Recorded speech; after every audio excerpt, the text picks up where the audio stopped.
Hello, and welcome to the Focusing Way podcast, available on iTunes and Stitcher. I'm your host, David Battistella.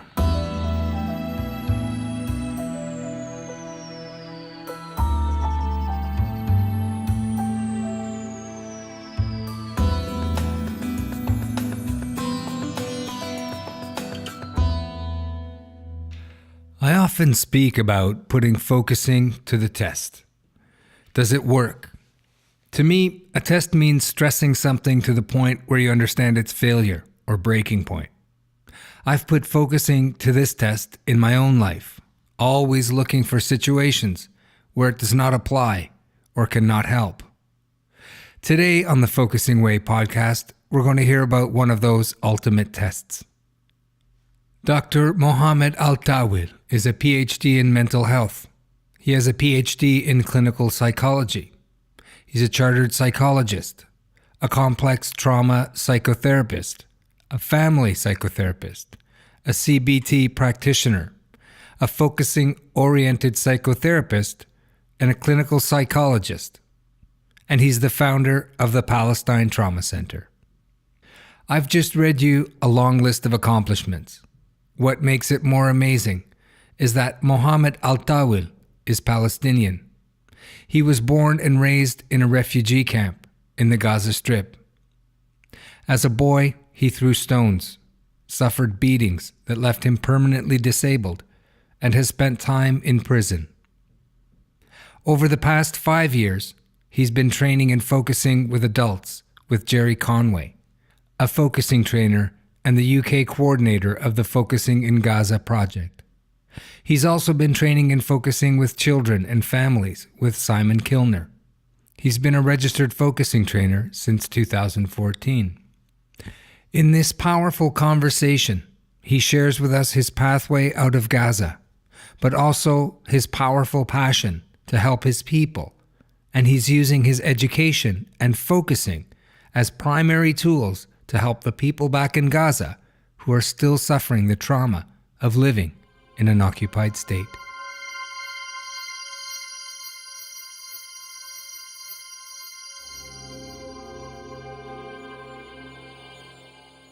Could you, for me, describe at what point, and for our audience, at what point you would consider somebody as suffering from PTSD? How does somebody present when you as a clinical psychologist can assess that person as suffering from PTSD? Or I'll just say the words post-traumatic stress disorder. Yeah, there's the different things here. There's some people they can see like in DSM-4, there's the American manual for diagnosis for this, and part of this it's already for PTSD. So already we use tools already match and validated with what already quite internationally people in different countries they use DSM-4 and 5 now. Mm-hmm. So already I developed as a part of my PhD one tools to be match with the criteria of PTSD. So the PTSD, it has different things. Some things called psychological issues, but sometimes people they issue it differently. Some people say there's quite common symptoms, like, for example, re-experience. So there's some symptoms people they can feel like already easily to be triggered with the trauma. Mm-hmm. They can feel like flash memory.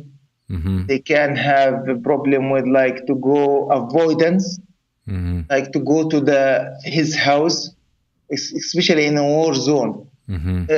Or to walk in this street. No, I don't want to walk, or even to talk about the experience. Sometimes it's easily to caught up and to be overwhelmed because it's deeply affected. So mm-hmm. these sometimes people try to avoid talking even about these experience, avoiding to go to some places mm-hmm. because that could trigger their trauma. Maybe, for example, my daughters and my children, when they come to the UK from Gaza, they've been frightened when they hear the noise of, the post. There's a hole in the door. They put the postage. Yes. When they hear that click and noise, they are shaken and look what's happening. So it's a trigger. Some things. When they come to the UK, we travel from Egypt, from Cairo to the London. My children refuse to come on the airplane. I said, why? What's happening? He said, no, this airplane, it's dangerous. It's killing people. So these items, it's trigger the trauma and make the people upset, they're feeling and maybe crying. So it's take time. So it's a lot. This is just a few example of, there's another one also area called arousal. Yes. The trauma can make these people feel like more psychologically and physically easily to be worried, extreming, nervous, and sometimes affecting even their functioning. So that's what I developed this and make it more clear. There's psychological symptoms. Yes. It's affect even the cognitive side, psychological and psychosocial. Some of these children, they have problem in their stomach, they have problem in their neck, in their hands, and sometimes they don't know what's this. When they go to the doctors can't, the GP, general practitioners, they can't find the reason. They said, we don't know your body what is upset. So it's psychological problem sometimes, bedwetting, back, pain. So these psychosomatic. So we have three main areas of trauma, as already mentioned in the DSM-4 and 5, psychological, cognitive, psychological, and psychosomatic. This is the symptoms. Also in DSM-5, which I was criticizing in DSM-4, wasn't mentioned clearly about the functioning, but in DSM-5 now it's already there. And it's talking about the functioning. So there's symptoms, psychological symptoms, and also the social and how much these traumatized children and adults can performance. How is they are doing in their school? Is the trauma affecting their academic achievement or their relation within the family, within the outside the family, the community? Yes. So with some people traumatized, it could easily affect this. So when we work with them, we need to know all of these things. Yes. Psychological buttons and functioning, how they functioning, these people. And it's working with the focusing. So we found in focusing, it's improved hugely the functioning parts.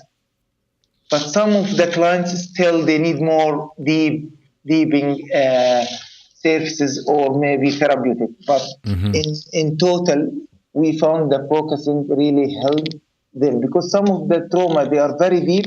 Yes. You can't treat it in 3 months. So at least in focusing, you give them the tools. We can't change the physical environment around the traumatized people, but they learn in the focusing skills how they change their response, their reaction to the physical environment. So we have in focusing, we be honest with the people when we work with them and my colleagues when they work with them.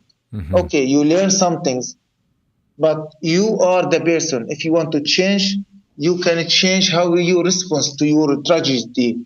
If you lost your house or if you lost the whole your family members, you are the key.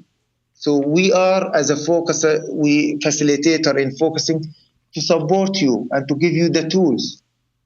But you should take advantage of this and work on it.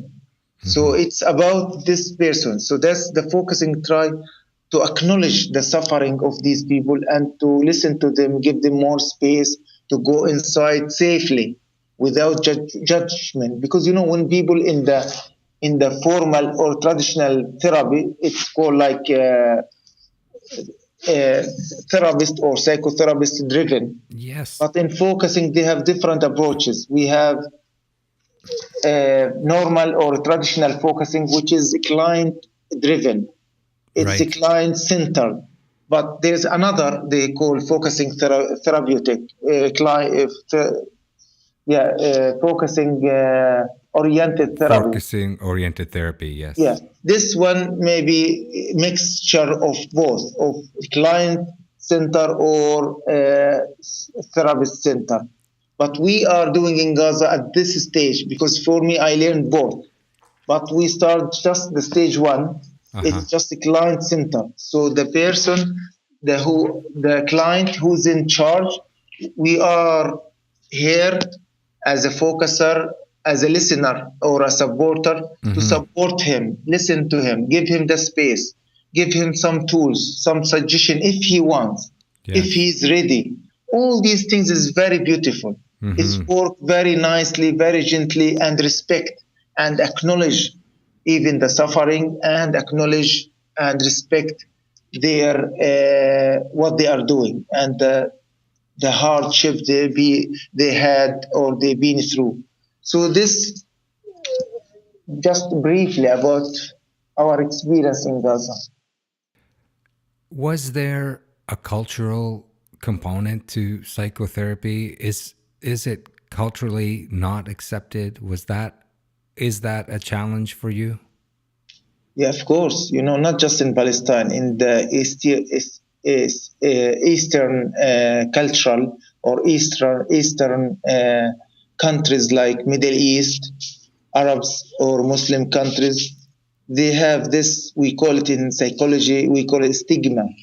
Yes. So they have sensitivity of receiving receiving the treatment or psychological treatment. We've been aware about this since we started, since now 12 years ago.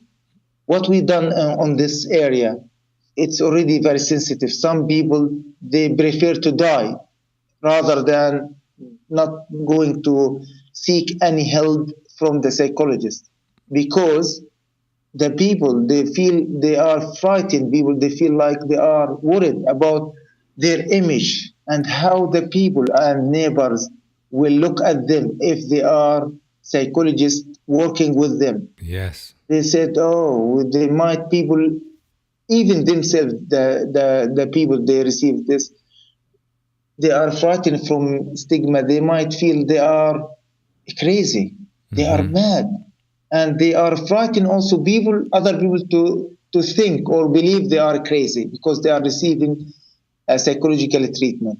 In Palestine Trauma Center, what we did, we even changed the name. So, for example, family therapy, we call it enhancing and supporting the family. Yes. Simple as that. And if they don't want to come to the center, we visit them. If they don't want the team to put on or to wear the uniform, we don't put. So we try to be very gentle with them and to tell them we are try come here to support you. Everyone has this hardship is natural to be in difficulties. So it's not shame. So we've been working with them and go to the schools, working in the street. It changed how we can intervene with the people. So we have different, we have outreach, we have in the center. So we try to use different way. So we use the play, we use the painting, we use the objects. So we Mm-hmm. try to show them it's psychology, not just working with the crazy people anyone to improve his quality of life and his capacity to look after his children as a parents or the children themselves is good to learn these skills. So now people now they improve the way they look to the psychology and the services. Has focusing helped you in dealing with the trauma that you experienced in your life? 100%.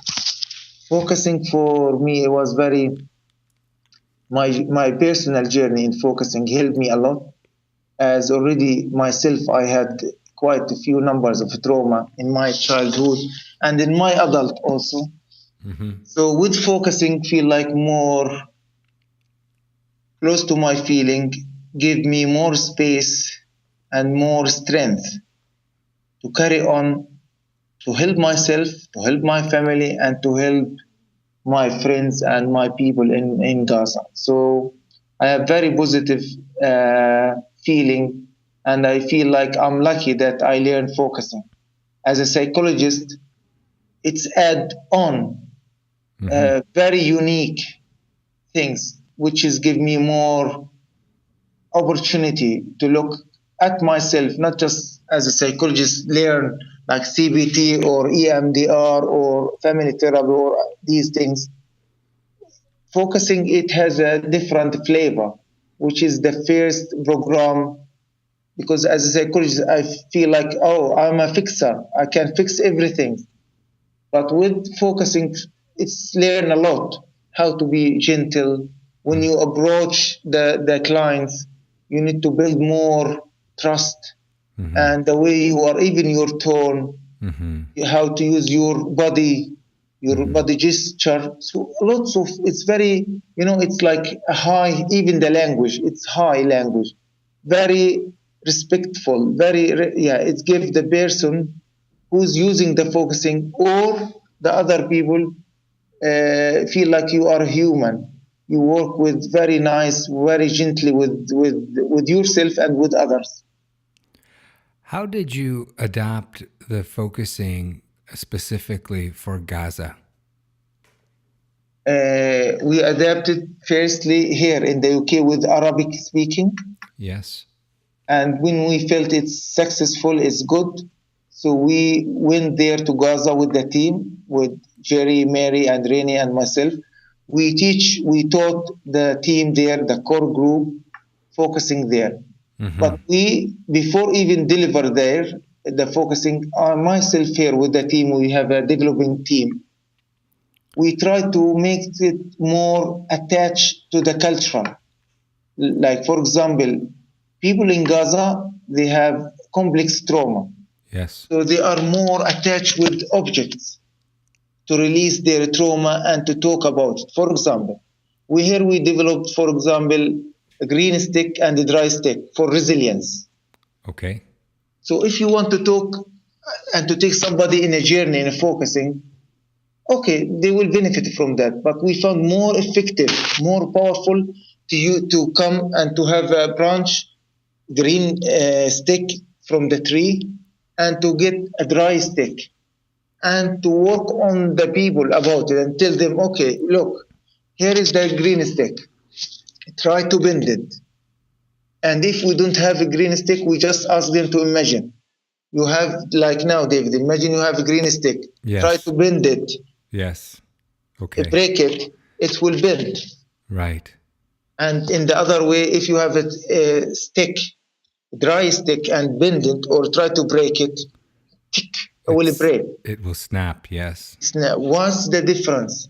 And the person, when he has a trauma, it has a heavy, like a pressure. Yes. It's come on the stick.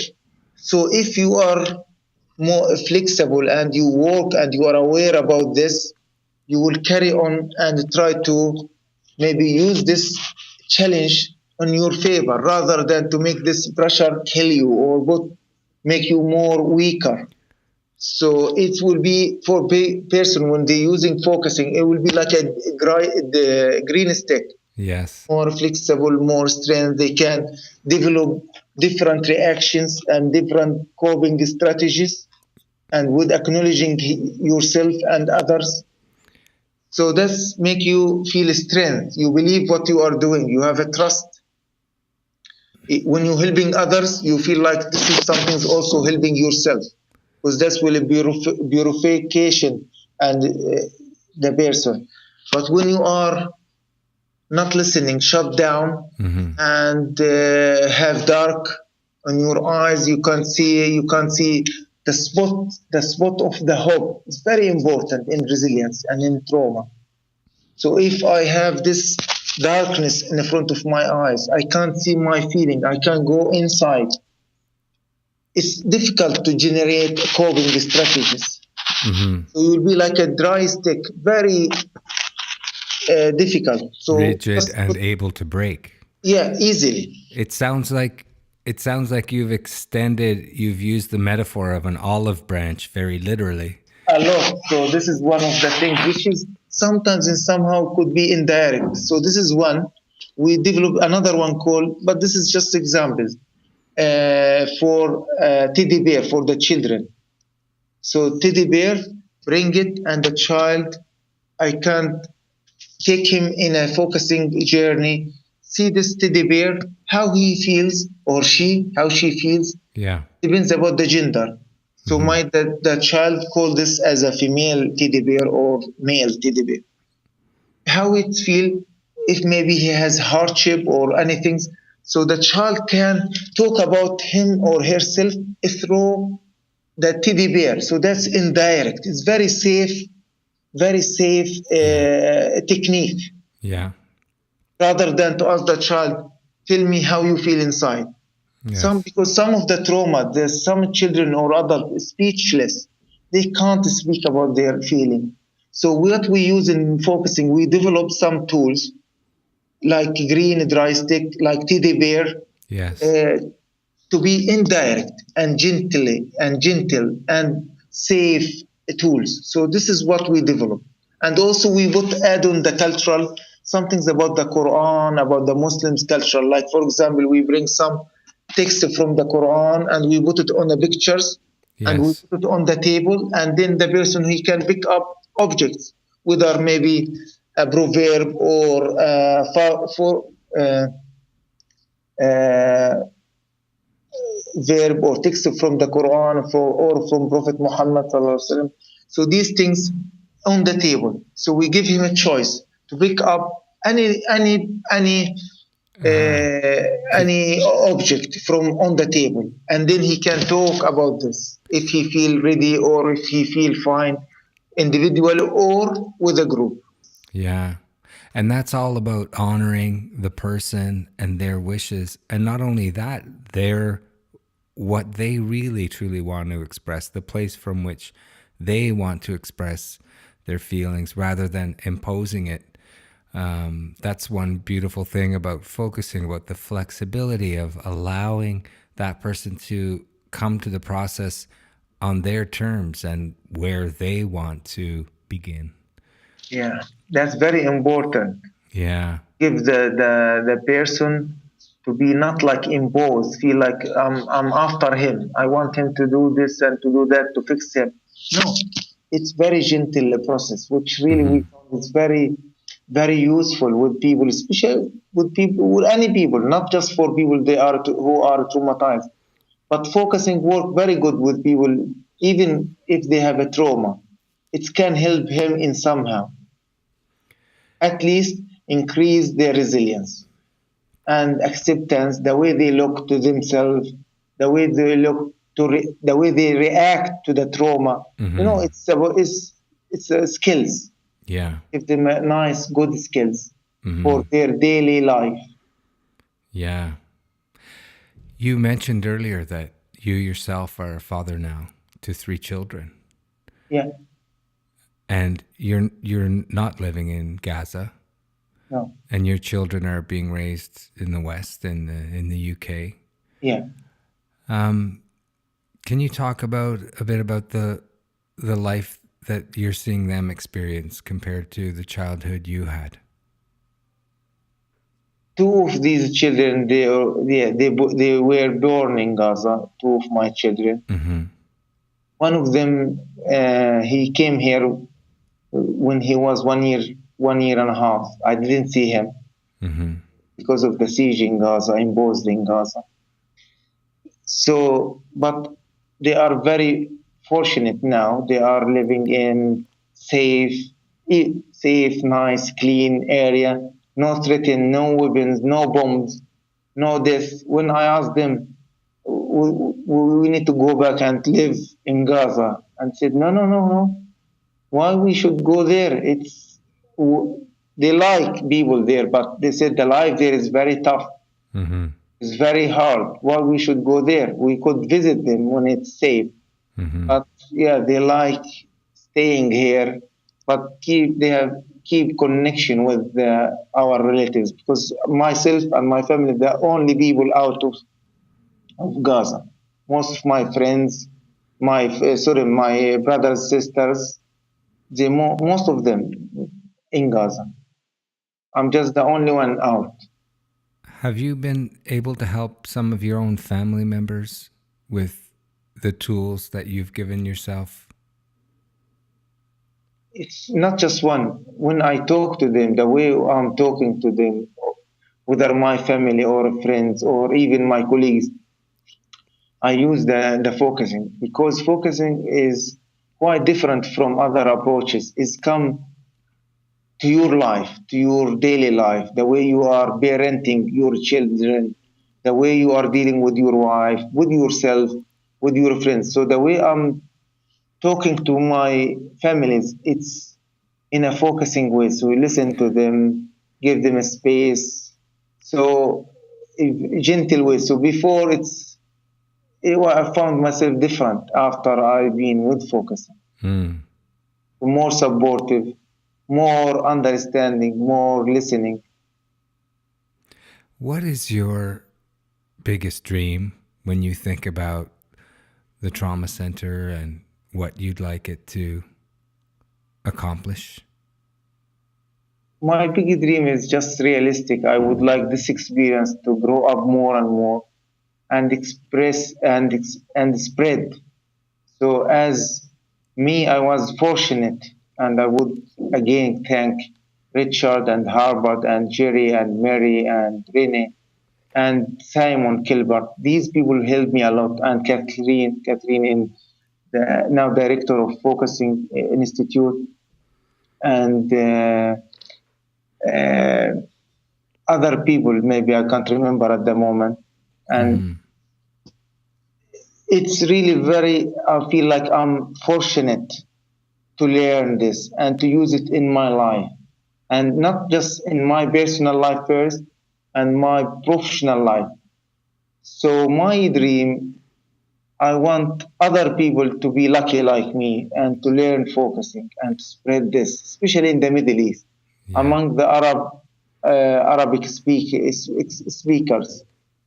as a very gentle tools, easily to be learned to. So hopefully, this project and successful experience in Palestine Trauma Center and focusing in Gaza to be moved and developed to other areas, especially now, even in Europe, there is a millions of refugees. They speak Arabic. They speak Yes. Arabic, and we wish we people they can listen to us, if they can support us to give them this opportunity for their life and to reduce the troubles they have already through their war, through the war or the refugee journey. So that's my dream. I will feel very happy when I saw the smile on the child or on the people, especially if these unfortunate refugees in my country and outside. Mm-hmm.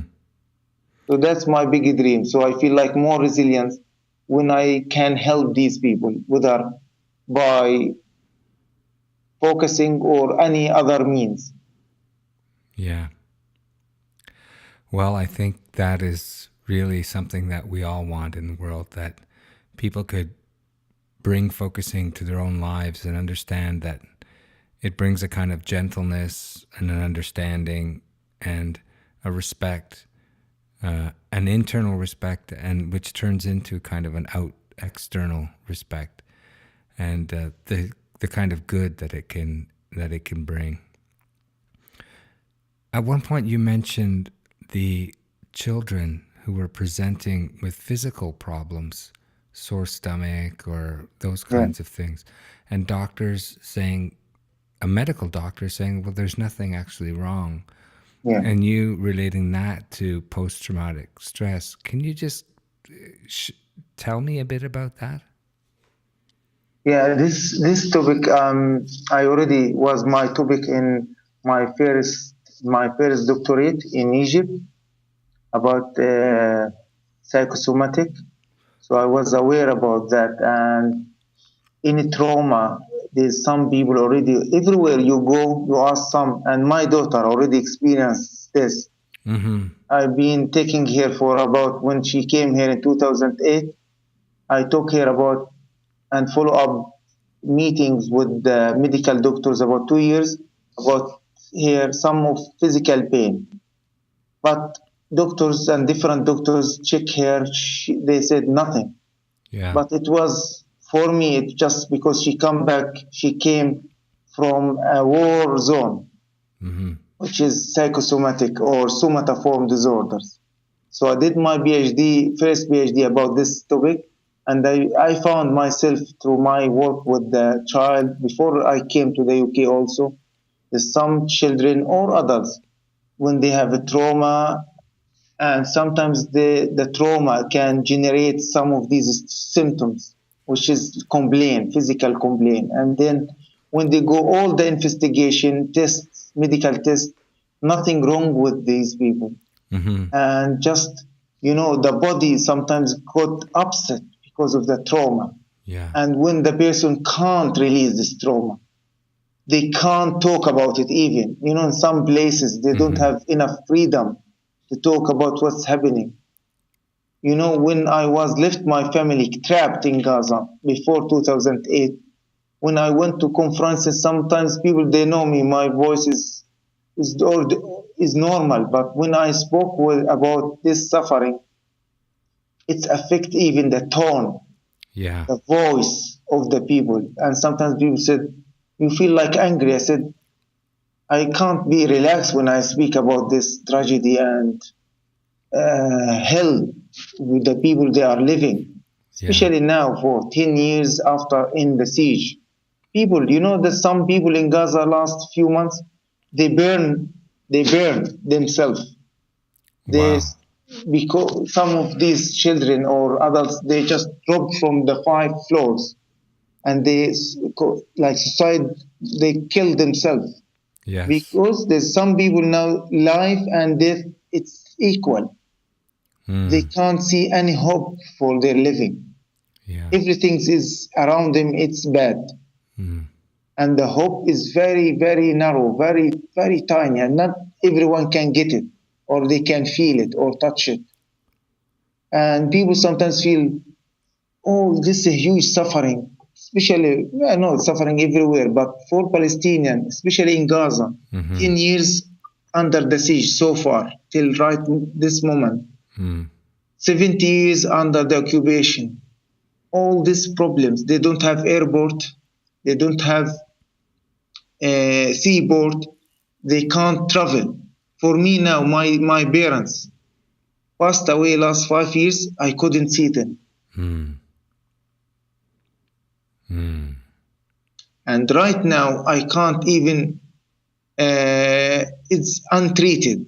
For me, it's still recovered. So I feel like because, I couldn't be with the funeral also. So there was something there in you that couldn't even grieve the loss of your own parents.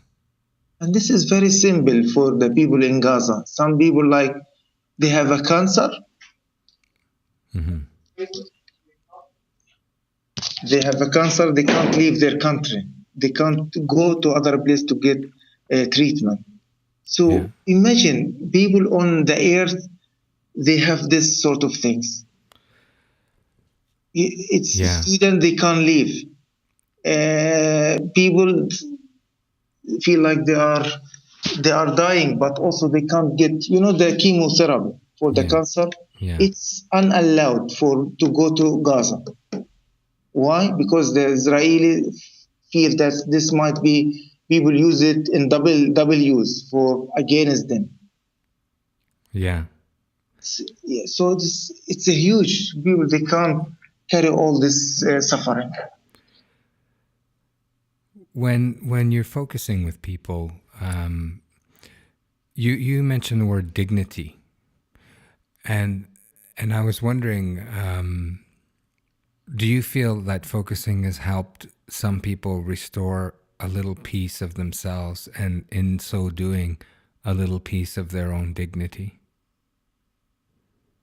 Yes, I'm going to speak shortly about this because there's somebody coming. He want to use the room where I am. Okay. But dignity, focusing, it's help dignity because you feel you are a human, and the person who listen to you, who already sympathize. There's a humanity there within focusing.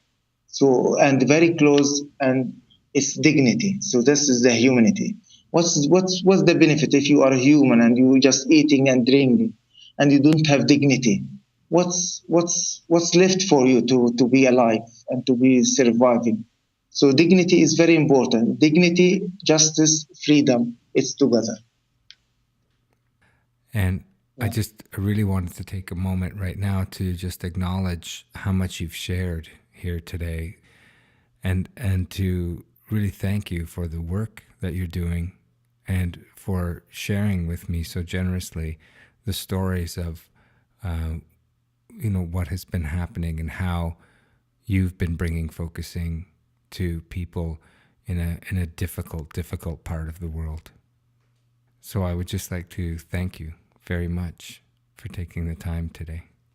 Yeah, thank you, David, for giving me this opportunity to get in touch with my feeling about focusing. So yeah, I acknowledge that and thank you so much.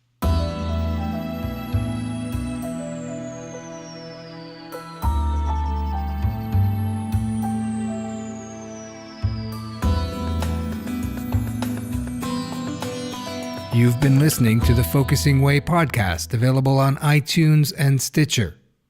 Also, please check out our website at thefocusingway.com.